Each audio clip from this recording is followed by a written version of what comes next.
3 must-dos for mothers raising their children in the West. Wallahi, where do you start?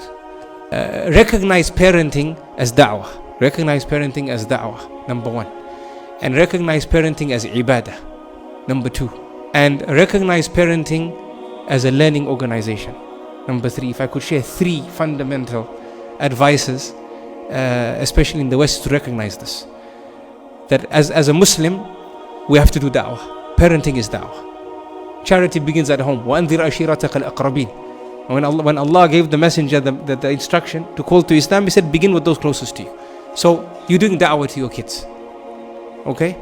That's number 1. Number 2, it's ibadah. You're building Jannah by raising your kids. That things will be tough, times will be difficult, circumstances will be hard, the character might not be the way you anticipated, it will be a test, but recognize that it's ibadah. It's ibadah. وَالْجَزَاءُ مِنْ جِنْسِ الْعَمَلِ. Reward is proportionate to effort. So recognize it as ibadah, that don't let the process break you, let it make you, that you know that I'm being rewarded for what I do, so let me continue and pursue. Why? Because the greater the effort, the greater the reward.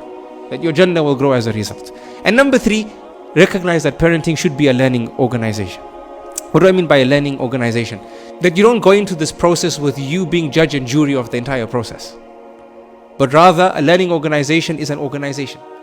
That you're doing it with your spouse, number 1. And number 2, you have people who you trust around you. It might be your teachers, it might be knowledgeable people in the community, it might be the graduates from this program who will become imams and du'at later on.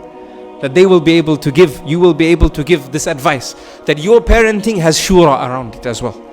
So that you're not judge and jury of things. Because sometimes parents become overwhelmed. Why? I feel this is a failure. But if you did shura and you thought about it and you discussed it collectively, it wasn't a failure. And then you burn out as a parent. Or sometimes you recognize a failure as a win. We see this. Especially with this discussion. When should I make my daughter wear hijab? When should I teach my child this? These questions are relative. You shouldn't be judge and jury of it. I definitely believe, especially in the West, it should be a matter of فَاسْأَلُوا أَهْلَ الذِّكْرِ. That you should have this between you and your husband, but then also engage the people of knowledge. Benchmark your conclusions against what they're saying. And Allah knows best.